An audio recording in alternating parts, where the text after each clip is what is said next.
Le prophète Elipada n'est pas un faux prophète. Je suis tombé tout à l'heure sur une vidéo d'un homme de Dieu qui était en train de parler et déclarer l'excommunication du prophète Elipada.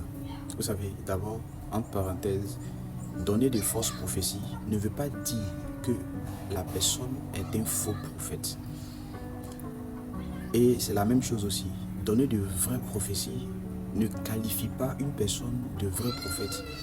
Parce qu'aujourd'hui, on voit, il y a des hommes qui servent le diable, qui peuvent prophétiser l'avenir, qui peuvent dire certaines choses.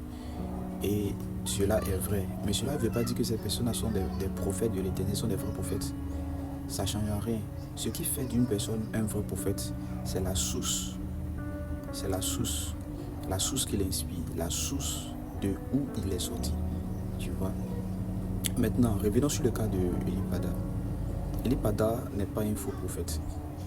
Parce qu'aujourd'hui, lorsque les gens regardent la vie de cet homme et les prophéties qu'il a données dernièrement et certaines prophéties qui ne se sont pas accomplies, ces personnes commencent à voir cet homme de Dieu comme quelqu'un qui n'est pas un homme qui est venu de Dieu. Vous voyez un peu. Je veux savoir, les personnes ou c'est cette fédération qui a dit que le prophète Elipada est excommunié désormais, est-ce qu'ils ont respecté le processus de l'excommunication? Parce que lorsque nous lisons la parole de Dieu, on voit comme ça que lorsqu'on voulait excommunier une personne, on dit que si ton frère a prêché, va vers lui et parle avec cette personne, parle avec lui. S'il ne change pas, s'il ne se répand pas, va encore avec 2-3 personnes de l'église. Après, va avec les anciens. Toute l'église, c'est-à-dire les anciens représentent toute l'église, va avec toute l'église. S'il ne se répand pas, considère-le comme un païen. Est-ce que c'est cette fédération qui a pris l'initiative, qui a publié cette déclaration, a eu le temps, a pris le temps pour aller vers ce prophète-là, pour lui demander des explications en ce qui concerne les prophéties qu'il avait données? Parce qu'une prophétie peut s'accomplir pas comme on souhaiterait. Parce que quand un homme de Dieu prophétise, si on n'a pas une bonne interprétation de cette prophétie-là, on ne va pas comprendre. Et ça va nous mettre en déroute sur beaucoup de choses. J'avais suivi dernièrement un prophète au Gabon, je pense. Emmanuel, il s'appelle le prophète Emmanuel Zouma, un truc de ce genre, qui était en train de parler d'une chose très importante. Donc, ce prophète gabonais avait organisé un programme et pendant son programme, il avait appelé une femme devant et il a commencé à prophétiser. Et il a dit que cette femme va tomber enceinte maintenant. Et on a vu, nous tous on a vu la vidéo où la femme, on la voyait vraiment, son ventre était en train de gonfler. Et après, c'est passé et tout. Et à un certain moment, ils ont commencé à accuser du prophète avec tous les noms. Ils ont commencé à dire beaucoup de choses. Il a été même convoqué, on l'a mis en garde à vue et toutes ces choses-là. Mais après, lorsqu'on a écouté ce prophète-là, il a expliqué qu'est-ce qui s'était réellement passé. Beaucoup de personnes ont donné leurs interprétations et tout. Et c'est lui maintenant, il explique qu'est-ce qui se passait réellement lorsqu'il disait que son ventre allait grossir, elle allait tomber enceinte. Il était en train d'expliquer, il disait ceci, dans son explication, il disait qu'au fait, il voyait dans le monde spirituel la dame qui avait un enfant. Elle avait, je dirais, peut-être elle était en grossesse, mais dans le monde spirituel. C'est-à-dire, la grossesse qu'elle devait avoir physiquement a été bloquée spirituellement. Donc, spirituellement, elle est en grossesse, mais physiquement, cela n'est pas réel. Cela ne se voyait pas. Donc, il y a comme un blocage spirituel. Donc, pendant qu'il déclarait, il voyait quelque chose dans le monde spirituel.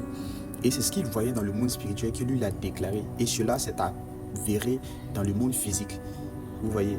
Donc, quelqu'un qui ne sait pas cela, quand il va parler d'une certaine manière, puis la femme va commencer à tomber enceinte d'une certaine manière sous nos yeux. On va se dire que c'est de la magie, on va se dire que c'est telle chose. Mais quand on écoute son explication, on arrive à comprendre la logique des choses. C'est de cette même manière, avant d'excommunier une personne, avant de dire telle personne est une fausse personne ou quoi que ce soit, un faux prophète, prenons le temps de parler avec la personne. Peut-être avec plusieurs d'autres hommes de Dieu, essayons de lui poser des questions. Tu as dit que telle chose allait arriver à telle date. Ce n'est pas ce que nous avons vu. Qu'est-ce que tu en dis de cela? Et selon ces explications maintenant de ces faits-là, on va maintenant déduire qu'est-ce qu'on peut dire maintenant, si on doit l'excommunier ou pas.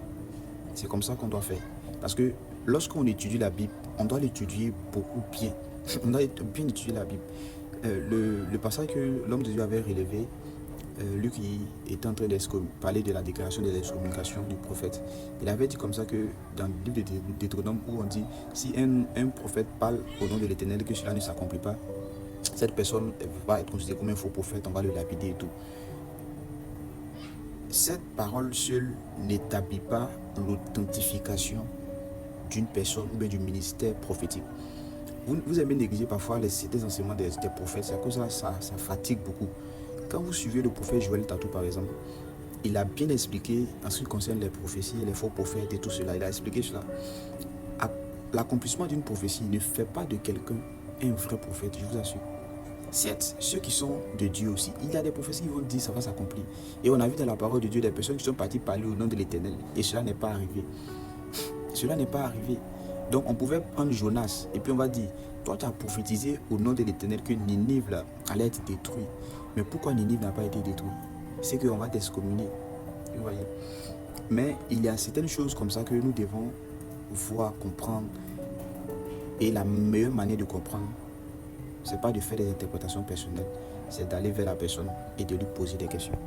Pour quelqu'un qu'on a vu un peu son parcours, comment son ministère a évolué, on a vu des prodiges dans son ministère, on a vu comment aussi des prophéties qu'il avait données s'est accompli à la lettre et beaucoup de prophéties comme cela. S'il vous plaît, revoyons cela. Ayons du discernement. Et dans la parole de Dieu, nous a dit que ne méprisez pas les prophéties. Mais quoi? Nous devons quoi? Examiner et retenir ce qui est bon. Parce que dans les derniers temps, on ne doit pas considérer les derniers temps comme les temps anciens, où on regardait si une prophétie s'accomplissait pour déclarer que cette personne vient de Dieu. Dans les derniers temps où nous sommes là, on écoute les prophéties, on examine et on retient ce qui est bon. On retient ce qui est bon. On retient ce qui est bon. Que Dieu vous bénisse.